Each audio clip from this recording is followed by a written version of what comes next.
Hi friends, ನಮಸ್ಕಾರ ಎಲ್ರಿಗೂ. ಮಂಜು YouTube ಚಾನಲ್ಗೆ ಸ್ವಾಗತ ಸುಸ್ವಾಗತ. ಫ್ರೆಂಡ್ಸ್, ಈಗ ನಾವು ಎಲ್ಲಿದ್ದೀವಿ ಅಂತಂದರೆ ಒಂದು ಪ್ರಸಿದ್ಧವಾದ ಜಾಗದಲ್ಲಿದ್ದೀವಿ. ಈ ಜಾಗದ ವಿಶೇಷತೆ ಏನಂತಂದರೆ ಪಂಚಪೀಠಗಳಲ್ಲಿ ಒಂದು ಪೀಠ, ಅದು ಉಜ್ಜಿನಿ ಮರುಳಸಿದ್ದೇಶ್ವರ ಪೀಠದ ಗ್ರಾಮದ ಆಗಿರುವಂಥ ಭೈರದೇವರಗುಡ್ಡ ಗ್ರಾಮದಲ್ಲಿ ಇದ್ದೀವಿ. ಫ್ರೆಂಡ್ಸ್, ಈ ಗ್ರಾಮದಲ್ಲಿ ವಿಶೇಷತೆ ಏನಂತಂದರೆ ಕ್ರಿಸ್ತಶಕ 1200 ಶತಮಾನಗಳ ಹಿಂದೆ ನಾವು ರಾಜರು ಹಾಗೂ ಬ್ರಿಟಿಷರು ಆಳ್ವಿಕೆ ಮಾಡಿರುವಂಥ ಗ್ರಾಮ ಕೋಟೆ ಇದು. ಫ್ರೆಂಡ್ಸ್, ಈ ಕೋಟೆಯಲ್ಲಿ ವಿಶೇಷತೆ ಏನಂತಂದರೆ ಆಗಿನ ಕಾಲದಲ್ಲಿ ನಾವು ಈಗ ಊರಲ್ಲೇ ಮನೆ ಕಟ್ಕೊಳಕ್ಕೆ ಪಜಿತ. ಫ್ರೆಂಡ್ಸ್, ಅಂಥದ್ರಲ್ಲಿ ಈ ಕೋಟೆಯಲ್ಲಿ ಸ್ಕೂಲು, ಅವರು ಆಳ್ವಿಕೆ ರಾಜನೇ ಇರೋಕ್ಕಂಥ ಒಂದು ವಾಸಸ್ಥಳ ಮನೆಗಳು ಸಹ ಕಟ್ಕೊಂಡಿದ್ದಾರೆ. ಫ್ರೆಂಡ್ಸ್, ಸೊ ಹಾಗಾಗಿ ಈ ಕೋಟೆಯನ್ನು ತೋರಿಸೋದಕ್ಕೆ ಇವತ್ತು ಮಧ್ಯಾಹ್ನದಿಂದ ನಿಮಗೆ ಬಂದಿದ್ದೀನಿ. ಫ್ರೆಂಡ್ಸ್, ಸೊ ಕೋಟೆ ವಿಶೇಷತೆ, ಈ ಕೋಟೆಯಲ್ಲಿ ಸುಮಾರು 16 ದೇವರುಗಳಿವೆ. ಫ್ರೆಂಡ್ಸ್, ಅದು ಒಂದೊಂದಾಗಿ ನಿಮ್ಮ ಹತ್ರ ಕಣ್ಣು ಮುಂದೆ ತೋರಿಸ್ಕೊಳ್ತಾ ಹೋಗ್ತೀವಿ. ಫ್ರೆಂಡ್ಸ್, ದಯವಿಟ್ಟು ಒಂದು ಲೈಕ್ ಕೊಟ್ಟು ಶೇರ್ ಮಾಡಿ ಫ್ರೆಂಡ್ಸ್, ಹಾಗೂ ಸಬ್ಸ್ಕ್ರೈಬ್ ಮಾಡಿ. ನಿಮ್ಮ ಮುಂದೆ ಈಗ ತೋರಿಸ್ಕೊಳ್ತಾ ಹೋಗೋಣ ಬನ್ನಿ ಫ್ರೆಂಡ್ಸ್, ಒಂದೊಂದಾಗಿ ನಿಮಗೆ ತೋರಿಸ್ಕೊಳ್ತಾ ಹೋಗುತ್ತೇನೆ.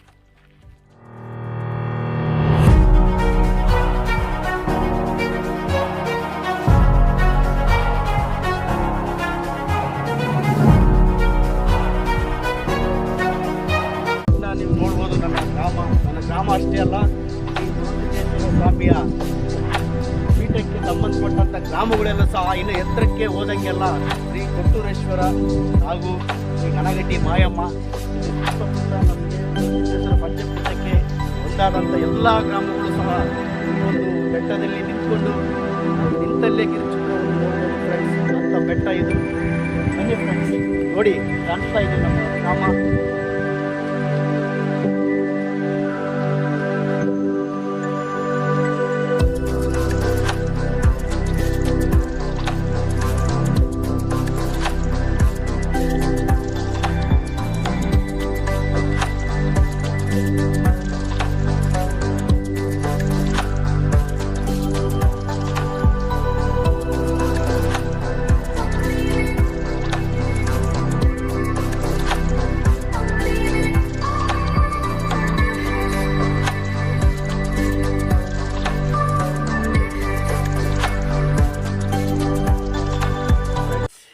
ಇದು ಕೋಟೆಯ ಹೆಬ್ಬಾಗಿಲಾಗಿರೋದ್ರಿಂದ ಕಾರಣ ಅವತ್ತಿನ ಕಾಲದಿಂದನೂ ಹಾಗೂ ಈಗಿನ ನಿಮ್ಮ ಗ್ರಾಮಗಳಲ್ಲಿ ಅಥವಾ ನಿಮ್ಮ ಊರಿನಲ್ಲಿ ಈ ಥರ ಒಂದು ರೂಲ್ಸ್ ಇರ್ಬೋದು, ಇರದೇ ಇರ್ಬೋದು. ಬಟ್ ಇವತ್ತಿನ ಈ ಕೋಟೆಯ ವಿಶೇಷತೆ ಏನಂತಂದರೆ, ನಾವು ಈ ಕೋಟೆ ದಾಟೋಕ್ಕಿಂತ ಮುಂಚೆ ನಮ್ಮ ಪಾದರಕ್ಷೆಗಳನ್ನು ಇಲ್ಲೇ ಬಿಟ್ಟು ಈ ಕೋಟೆ ಒಳಗೆ ಪ್ರವೇಶ ಮಾಡಬೇಕು. ಫ್ರೆಂಡ್, ಇದು ಇವತ್ತಿನ ಕಾಲ ಅಲ್ಲ, ಅವತ್ತಿನ ಕಾಲದಿಂದನೂ ಈ ಥರ ಒಂದು ರೂಲ್ಸ್ ಇದೆ ಇಲ್ಲಿ. ಸೊ ಹಾಗಾಗಿ ನಾವು ಇಲ್ಲೇ ಈ ಪಾದರಕ್ಷೆಗಳನ್ನು ಬಿಟ್ಟು ಕೋಟೆಗೆ ಪ್ರವೇಶ ಮಾಡ್ತಿದ್ದೀವಿ. ಫ್ರೆಂಡ್ಸ್, ಹಲೋ ಫ್ರೆಂಡ್ಸ್, ಈಗ ನಾನು ಹೋಗ್ತಾ ಇರೋದು ನಿಮಗೆ ಗೊತ್ತಿರ್ಬೋದು. ಫ್ರೆಂಡ್ಸ್, ಇದೇ ನಾನು ತೋರಿಸ್ಬೇಕಾಗಿರುವಂಥ ಮೊದಲನೇ ಗಾಡ್ ಯಾವುದಂತಂದರೆ, ನಿಮಗೆ ಕಾಣಿಸ್ತಾ ಇರ್ಬೋದು. ಈ ಕಾಣಿಸ್ತಾ ಇರುವಂಥ ದೇವರು ಯಾವುದಂತಂದರೆ, ಈ ಸುಮಾರು ಪವಾಡ ಪುರುಷ ಅಂತಲೇ ಹೇಳ್ಬೋದು. ಯಾಕೆಂತ ಫ್ರೆಂಡ್ಸ್, ಯಾಕಂತ ಕೇಳಿ, ಯಾಕಂದರೆ ಈ ಸುಮಾರು ಅವತ್ತಿನ ಕಾಲದಿಂದನೂ ಆಗಿನ ಕಾಲದಿಂದನೂ ಈ ಕೋಟೆ ಹತ್ರನೇ ಯಾಕಿದ್ದಾನೆ ಆಂಜನೇಯ ಅಂತ ಹೇಳಿದರೆ, ಈ ಕೋಟೆ ಒಳಗಡೆ ಯಾವುದೇ ರೀತಿ ಅನಾಹುತಗಳು, ಆಘಾತಗಳು ಈ ಕೋಟೆಯಿಂದ ದಾಟಿ ಬರಬಾರ್ದಂತ ಹೇಳಿ, ಸೊ ಹಾಗಾಗಿ ಇದು ಆಂಜನೇಯ ಪ್ರತಿಮೆ ಮಾಡಿರೋದಲ್ಲ ಫ್ರೆಂಡ್ಸ್, ಇದು ಅದಾಗೆ ಭೂಮಿಯಿಂದ ಎದ್ದು ಬಂದಿರುವಂಥ ಆಂಜನೇಯ. ಫ್ರೆಂಡ್ಸ್, ಇದು ಯಾರು ಕೆತ್ತಿದ್ದಲ್ಲ, ಶಿಲ್ಪಿಗಳು ಮಾಡಿದ್ದಲ್ಲ, ಆವಾಗಿನ ಕಾಲದಲ್ಲಿ ಮಾಡಿರುವಂಥ ಆಂಜನೇಯ ಅಲ್ಲ ಫ್ರೆಂಡ್ಸ್. ಇದು ನಲ್ಲಾಗಿಂದನೇ ಎದ್ದು ಬಂದು ಪ್ರತ್ಯಕ್ಷ ಆಗಿರುವಂಥ ಆಂಜನೇಯ ಅಂತಲೇ ಹೇಳ್ಬೋದು. ಫ್ರೆಂಡ್ಸ್, ಈ ಆಂಜನೇಯ ವಿಶೇಷತೆ ಏನಂತಂದರೆ, ಅವತ್ತಿನ ಕಾಲದಾಗಿಂದವರು ನೀವು ಮುಂದೆ ಇನ್ನೂ ತೋರಿಸ್ಕೊಳ್ತಾ ಹೋಗ್ತೀನಿ ಫ್ರೆಂಡ್ಸ್. ರಾಜರ ಮನೆಯು, ಬ್ರಿಟಿಷರು ಆಳ್ವಿಕೆ ಮಾಡಿರುವಂಥ ಜಾಗಗಳೆಲ್ಲ ತೋರಿಸ್ತೀನಿ ಫ್ರೆಂಡ್ಸ್. ಈ ಆಂಜನೇಯ ವಿಶೇಷತೆ ಏನಂದರೆ, ನಿಮಗೇನು ಕಾಣಿಸ್ತಾ ಇದೆ ಫ್ರೆಂಡ್ಸ್, ಈಗ ನಿಮಗೆ ಕಾಣಿಸ್ತಾ ಇದೆ ಕೋಟೆಯ ಹೆಬ್ಬಾಗಿಲು. ಫ್ರೆಂಡ್ಸ್, ಆ ಹೆಬ್ಬಾಗಿಲು ಹತ್ರನೇ ಆಂಜನೇಯ ಇದ್ದಾನೆ ಅಂತಂದರೆ ನೀವು ತಿಳ್ಕೊಬೋದು. ಈ ಕೋಟೆಯಿಂದ ಅಂಥ ಆಘಾತಗಳು ಈ ಕೋಟೆಯೊಳಗೆ ದಾಟಬಾರ್ದು, ಹೆಜ್ಜೆ ಇಡಬಾರ್ದು ಅಂತಾನೆ ನಿಮಗೆ ಆಂಜನೇಯ ಇಲ್ಲಿದ್ದೇನೆ ಫ್ರೆಂಡ್ಸ್. ಅವತ್ತಿನ ಕಾಲದಾಗಿಂದನೂ ಪ್ರತ್ಯಕ್ಷ ಆಗಿರುವಂಥ ಆಂಜನೇಯ ಫ್ರೆಂಡ್ಸ್. ಸೊ ಹಾಗಾಗಿ ಜೈ ಆಂಜನೇಯ ಫ್ರೆಂಡ್ಸ್. ನೋಡಿ ಫ್ರೆಂಡ್ಸ್, ಇದು ಭೂಮಿಯಿಂದ ಹುಟ್ಟಿ ಬಂದಂಥ ಆಂಜನೇಯ ಫ್ರೆಂಡ್ಸ್. ಇದು ಯಾರು ಕೆತ್ತಿದ್ದಲ್ಲ, ಯಾರು ಊರಿನವರು ಪ್ರತಿಮೆ ಮಾಡಿದ್ದಲ್ಲ ಫ್ರೆಂಡ್ಸ್, ಇದು ಅದಾಗೆ ಬಂದಿರುವಂಥ ಆಂಜನೇಯ ಫ್ರೆಂಡ್ಸ್.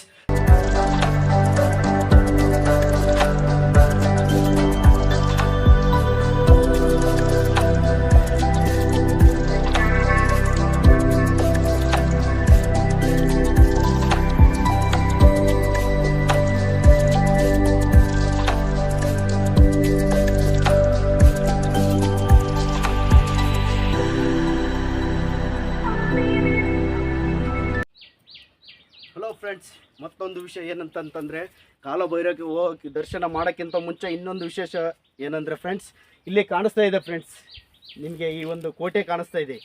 ಈ ಕೋಟೆ ಏನಪ್ಪ ಅಂತಂದರೆ, ಅವತ್ತು ಕಾಲಭೈರವೇಶ್ವರನ ಕಾಲದಲ್ಲಿ ಅವನು ರಾಜ ಆಳ್ತಿದ್ದಂಥ ಕಾಲಭೈರವೇಶ್ವರ ಕಾಲದಲ್ಲಿ ರಾಜ ಆಳ್ತಿದ್ದಂಥವನು ಈ ಕೋಟೆಯನ್ನು ಮುತ್ತಿಗೆ ಹಾಕ್ಬಾರ್ದಂತೇಳಿ ಸೈನಿಕರಿಗೆ, ಅವರು ನೆಲದಲ್ಲಿ ಇರಬಾರ್ದಂತ ಹೇಳಿ ಅವತ್ತಿನ ದಿನ ಸೈನಿಕರು ಅವರಿಗೆ ಇದು ಒಂದು ರೀತಿ ಒಂದು ಭದ್ರಕೋಟೆ, ಒಂದು ಈ ಥರ ಅವರು ಇಲ್ಲಿ ನಿಂತ್ಕೊಂಡು ಅವ್ರ ಊಟಕ್ಕೆ ಹಾಸಿಗೆ ಅವರೆಲ್ಲ ಇಲ್ಲೇ ಕಾವಲು ಕಾಯ್ಬೇಕಂತಂದೇಳಿ, ಇಲ್ಲಿ ಯಾರನ್ನ ಆ ಕಡೆಯಿಂದ ಬರ್ತಿದ್ದಾರೆ ಮುತ್ತಿಗೆ ಹಾಕಕ್ಕಂತಂದೇಳಿ, ಸೊ ಹಾಗಾಗಿ ಇವರಿಗೆ ಒಂದು ಕಟ್ಸಿಕೊಟ್ಟಿರುವಂಥದ್ದು ಕೋಟೆ ಫ್ರೆಂಡ್ಸ್. ಇದು ಕಾವಲುಗಾರನ ಫಸ್ಟ್ನೇ ಕೋಟೆ, ಮೊದಲನೇ ಕೋಟೆ ಇದು. ಸೊ ಹಾಗಾಗಿ ಅದ್ರ ಪಕ್ಕದಲ್ಲಿರುವುದು ನಿಮಗೆ ಕಾಣಿಸ್ತಾ ಇದೆ ಫ್ರೆಂಡ್ಸ್. ನೋಡಿ ಫ್ರೆಂಡ್ಸ್, ಈಗೆಲ್ಲ ಕಳ್ಳೆ ಎಲೆಗಿಳ್ಳೆ ಎಲ್ಲ ಬೆಳೆದಿದೆ ಫ್ರೆಂಡ್ಸ್. ಈಗ ಸುಮಾರು 1200ನೇ ಶತಮಾನದ ಹಿಂದೆ ನಡೆದಿರುವಂಥದ್ದು ಫ್ರೆಂಡ್ಸ್. ಈಗ ನಿಮಗೆ ತೋರಿಸ್ತಾ ಇದ್ದೀವಿ ಅಂತಂದರೆ ನೀವು ಅಚ್ಚರಿ ಪಡಬೇಕು. ಯಾಕಂದರೆ ಫ್ರೆಂಡ್ಸ್, ಇದು ನಿಮಗೆ ಕಾಣಿಸ್ತಾ ಇದೆ, ಇದು ಅವತ್ತಿನ ಕಾಲದಲ್ಲಿ ರಾಜರು ಸೈನಿಕರಿಗೆ ಕಟ್ಟಿರುವಂಥ ಮನೆಗಳು ಫ್ರೆಂಡ್ಸ್. ಈ ಮನೆಗಳಲ್ಲಿ ಸೈನಿಕರು ವಾಸ ಮಾಡ್ತಾಯಿದ್ದಾರೆ ಫ್ರೆಂಡ್ಸ್. ಯಾಕಂದರೆ ಇದು ಮೊದಲನೇ ಸೈನ್ಯದ ಹೆಬ್ಬಾಗಿಲು, ಅವನ ಗೇಟ್ ಫ್ರೆಂಡ್ಸ್. ಇದು ಅವನಿಗೆ ಕಾವಲುಗಾರನಾಗಿರುವಂಥ ಮನೆ, ಅವನ ಕಾವಲುಗಾರನ ಪಕ್ಕನೇ ಮನೆ ಕಟ್ಟಿಸ್ಕೊಡ್ತಾರೆ ಫ್ರೆಂಡ್ಸ್. ಸೊ ಹಾಗಾಗಿ ನಿಮಗೆ ಕಾಣಿಸ್ತಾ ಇದೆ ಮನೆ. ಸೊ ಅದೇ ರೀತಿಯಾಗಿ ಇಲ್ಲಿ ಕೋಟೆ ಪ್ರವೇಶಿಸುವಾಗ ಇಲ್ಲಿ ಇದು ಕೂಡ ನಿಮಗೆ ಕಾಣಿಸ್ತಿದೆ ಫ್ರೆಂಡ್ಸ್. ಇದು ಕೂಡ ಸೈನಿಕರಿಗೆ ಕಟ್ಟಿಸಿರುವಂಥ ಮನೆಗಳು ಫ್ರೆಂಡ್ಸ್. ನಿಮಗೆ ಕಾಣಿಸ್ತಾ ಇದೆ, ಪಕ್ಕದಲ್ಲಿ ಭದ್ರಕೋಟೆ ಇದೆ, ಆ ಭದ್ರಕೋಟೆ ಪಕ್ಕನೇ ಸೈನಿಕರು. ಯಾಕಂದರೆ ಫ್ರೆಂಡ್ಸ್, ಯಾರೇ ಬಂದ್ರೂ ಇದೇ ಬಾಗಿಲಿನಿಂದನೇ ಬರಬೇಕಾಗಿತ್ತು ಫ್ರೆಂಡ್ಸ್. ಸೊ ಹಾಗಾಗಿ ಭದ್ರಕೋಟೆಯ ಮುಂದೆನೇ ಸೈನಿಕರಿಗೆ ಮನೆಗಳೆಲ್ಲ ಕಟ್ಟಿಸಿರೋ ನಿಮಗೆ ಕಾಣಿಸ್ತಾ ಇದೆ ಫ್ರೆಂಡ್ಸ್. ಇದು ಅವತ್ತಿನ ಕಾಲದಲ್ಲಿ ಸೈನಿಕರು ವಾಸ ಮಾಡ್ತಿರುವಂಥ ಜಾಗ ಫ್ರೆಂಡ್ಸ್. ಇದು ನೋಡಿ ಫ್ರೆಂಡ್ಸ್, ನಿಮಗೆ ತೋರಿಸ್ಬೇಕಾಗಿರೋದು ಎರಡನೇ ಪ್ಲೇಸ್ ಯಾವುದಂತಂದರೆ ಕಾಲಭೈರವ ಅಂತಂದರೆ ಸುಮಾರು 1200ನ ಇತಿಹಾಸದಲ್ಲಿ ಒಂದು ಕಾಲಭೈರವ ಪ್ರತಿಷ್ಠೆ ಆಗಿರುವಂಥದ್ದು. ಅದು ಗವಿಯೊಳಗೆ ಇರುವಂಥ ಕಾಲಭೈರವನ್ನು ನಿಮ್ಮ ಕಣ್ಣು ಮುಂದೆ ತೋರಿಸ್ತೇನೆ, ಬನ್ನಿ ಫ್ರೆಂಡ್ಸ್.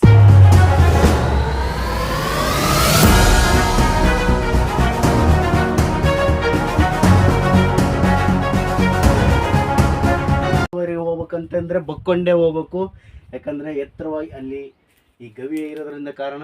ಸೊ ಹಾಗಾಗಿ ಇಲ್ಲಿ ನಿಂತ್ಕೊಂಡು ಹೋಗೋಕ್ಕಾಗಲ್ಲ ಫ್ರೆಂಡ್ಸ್. ಏನು ಇತ್ತಿದ್ರು ಇಲ್ಲಿ ಕೂತ್ಕೊಂಡೇ ಹೋಗ್ಬೇಕು.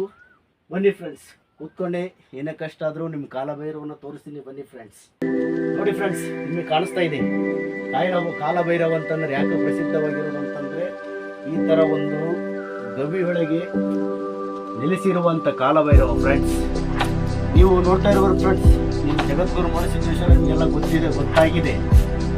ನೋಡಿ ಫ್ರೆಂಡ್ಸ್, ಕಾಲಭೈರವನ ಅವತ್ತಿನ ಕಾಲದಲ್ಲಿ ಯಾರಿಗಾದ್ರೂ ಆರಾಮಿಲ್ಲ ಅಂದರೆ, ಏನಾದರೂ ತೊಂದರೆ ಇದೆ ಅಂತಂದರೆ, ಅವತ್ತಿನ ಕಾಲಕ್ಕೆ ಈ ಏನೇ ನಮ್ಮದು ಕೆಲಸ ಆಗಬೇಕು ಅಂತಂದರೆ ನಿಮಗೆ ಕಾಣಿಸ್ತಾ ಇದೆ ಈ ಗುಂಡು ಇದೆಲ್ಲ ಫ್ರೆಂಡ್ಸ್.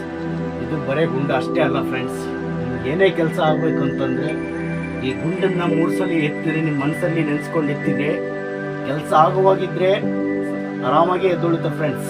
ನಿಮಗೆ ಕೆಲಸ ಆಗಲ್ಲ ಅಂತಂದರೆ ಇದು ಎದ್ದೇಳೋದಿಲ್ಲ ಫ್ರೆಂಡ್ಸ್. ಬೇಕಿದ್ರೆ ನೀವು ಯಾವಾಗಾದರೂ ಬಂದು ಬೈರದೇವ್ರಗುಡ್ಡ ಗ್ರಾಮಕ್ಕೆ ಬಂದು ಕಾಲಭೈರವೇಶ್ವರ ದೇವಸ್ಥಾನ ಹತ್ರ ಮುಂದ್ಗಡೆ ಬಂದು ನೀವು ಚೆಕ್ ಮಾಡೋದು ಫ್ರೆಂಡ್ಸ್. ಇದು 100% ಸತ್ಯವಾದ ಮಾತು ಫ್ರೆಂಡ್ಸ್.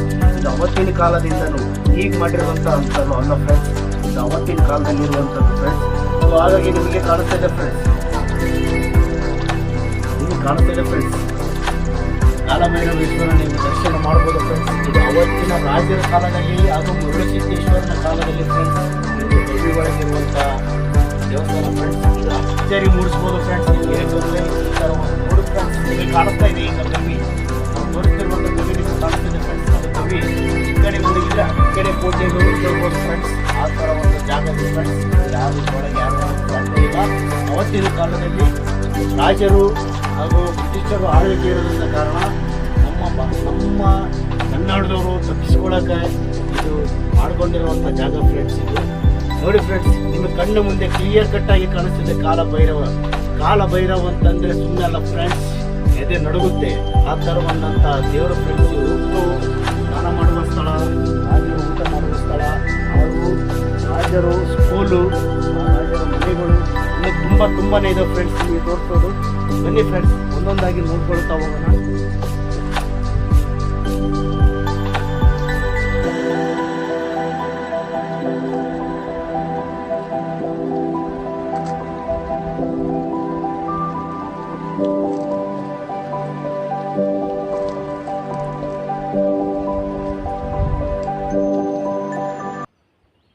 ಬನ್ನಿ ಫ್ರೆಂಡ್ಸ್, ಈಗ ನಿಮಗೆ ಇನ್ನೊಂದು ವಿಶೇಷತೆ ಏನಂತಂದರೆ ಫ್ರೆಂಡ್ಸ್, ಈಗ ನೋಡಿ, ಈಗ ತಾನೇ ನೋಡ್ಕೊಂಡು ಬಂದೀವಲ್ಲ ಫ್ರೆಂಡ್ಸ್, ಕಾಲಭೈರವನು.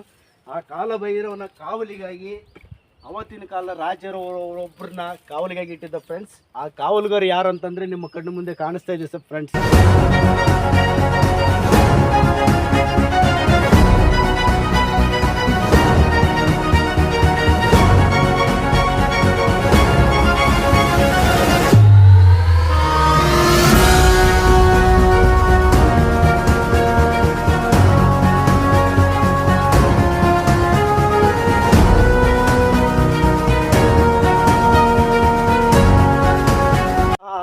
ನೋಡಿ ಫ್ರೆಂಡ್ಸ್, ಹಾಗೆ ನಿಮ್ಮ ಕಣ್ಮುಂದೆ ಇಲ್ಲಿ ಕಾಣಿಸ್ತಾ ಇದೆ ಕೋಟೆ.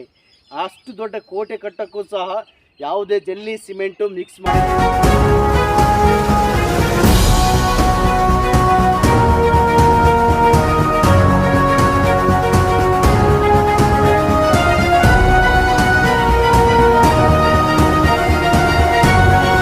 ಕಲ್ಲು ಎತ್ತು ಇದು ಕಟ್ಟಿರುವಂಥ ಕೋಟೆ ಫ್ರೆಂಡ್ಸ್. ಅದು ನೀವು ಆ ಕಡೆ ಬಂದರೆ ಕ್ಲಿಯರಾಗಿ ಕಾಣಿಸುತ್ತೆ ಫ್ರೆಂಡ್ಸ್. ಇನ್ನು ಅಲ್ಲಿಂದ ಹೋಗ್ಬೇಕಂತಂದರೆ ಸುಮಾರು ಒಂದು 1000 ಮೀಟ್ರಿಂದ ಹೋಗಿ ಮುಂದೆಗಡೆಯಿಂದ ಬರಬೇಕು ಫ್ರೆಂಡ್ಸ್. ಇದು ಕೋಟೆಯ ಒಂದು ಹಿಂಭಾಗದ ಪ್ರಶ್ನೆ, ಹಿಂಭಾಗದ ದೃಶ್ಯ. ಸೊ ಹಾಗಾಗಿ ನಿಮಗೆ ಅದೇ ಕೋಟೆನ ಹತ್ರನೇ ಕರ್ಕೊಂಡು ಹೋಗ್ತೀನಿ ಫ್ರೆಂಡ್ಸ್. ಬನ್ನಿ ಫ್ರೆಂಡ್ಸ್, ನೋಡ್ಕೊಂಡು